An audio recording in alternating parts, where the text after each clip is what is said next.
नमस्कार, आप सभी का स्वागत है राष्ट्रीय जगत विजन न्यूज पर। मैं हूं आपके साथ रागनी वर्मन। राजनांदगांव सांसद संतोष पांडे ने असम के मुख्यमंत्री हिमंता बिस्वा शर्मा को लेकर कांग्रेस पर तीखा हमला बोला है। सांसद ने कहा कि कांग्रेस नेताओं द्वारा लगाए जा रहे आरोप बेबुनियाद है और इस पर मानहानि का मुकदमा होना स्वाभाविक है।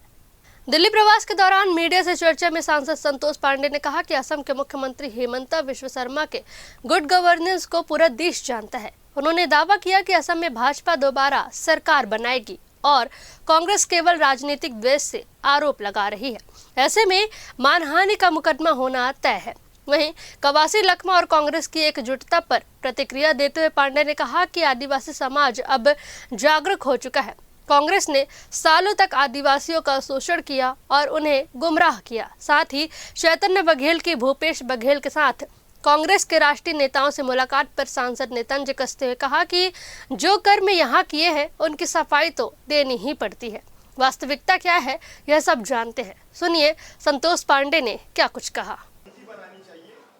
क्या है, हेमंत बिस्वा शर्मा जो है सब जानते हैं, उनका गुड गवर्नेंस, उनकी कार्य पद्धति और अभी चुनाव में इसमें कोई संदेह नहीं कि असम में बीजेपी रिपीट हो रही है और जिस प्रकार से आरोप लांछन लगाने का काम कर रहे हैं, तो इनके ऊपर तो मानहानि का और ये तो सब होना ही है, मुकदमा भी होना ही चाहिए जो उन्होंने किया है।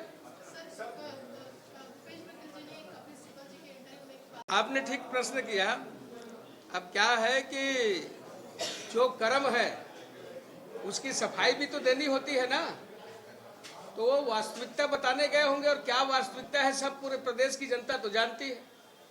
अच्छा, ये पूर्व मुख्यमंत्री फिलहाल इस खबर में बस इतना ही। देश प्रदेश की खबरों से अपडेटेड रहने के लिए हमारे चैनल को सब्सक्राइब करें और नई खबरों के नोटिफिकेशन के लिए बेल आइकॉन जरूर दबाएं। नमस्कार।